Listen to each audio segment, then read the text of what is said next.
अस्सलाम वालेकुम nears and tears. अॼु जो जेको लफ़्ज़ आहे सिंधी डिक्शनरी जो उहो आहे ठिकराल। इसम ख़ासि आहे हिंदुनि जी हिकु ज़ात ठिकराल। उन खां बाद में अॼु जो पहाको जेको आहे उहो आहे बनी इहा राणी जंहिंजे मथां पाणी।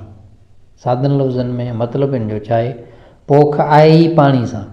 इहा बनी जंहिंखे घुर्ज आहिर पाणी हकियो मौजूदु हुजे उहा बनी भली आहे। माना ईअं न हुजे त बनी अहिड़े हंधि हुजे जिते पाणी पहुचे ई न, या पाणी न हुजे त उहा बनी कंहिं कम जी न आहे।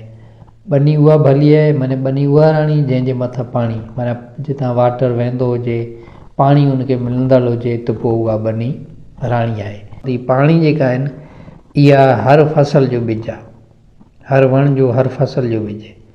सो चवण जो मतिलबु त पाणी जेका आहे न, पाणी तव्हां जेको हाणे थर आहे न, जॾहिं वसकारो थींदो आहे, मींहुं वसंदो आहे, उनखां पोइ तव्हांखे थर जेकॾहिं जेको बंदो आयो आहे, जेको घुमियो आहे, तव्हां ॾिसंदो ज़रूरु कश्मीर लॻो पियो आहे, माना साविक ई साविक हूंदी। त इहो वाहिद दुनिया जो जेको आहे उहो फर्टिलाइज़्ड डिज़र्ट आहे।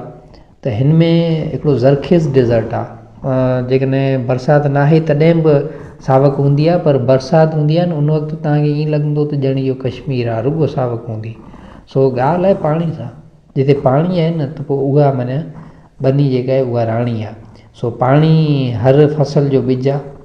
पाणी आहे त बनी में जहिड़ो बि तव्हां फसल पोखियो उहो थी वेंदो। सो बनी इहा राणी जंहिंजे मथां पाणी।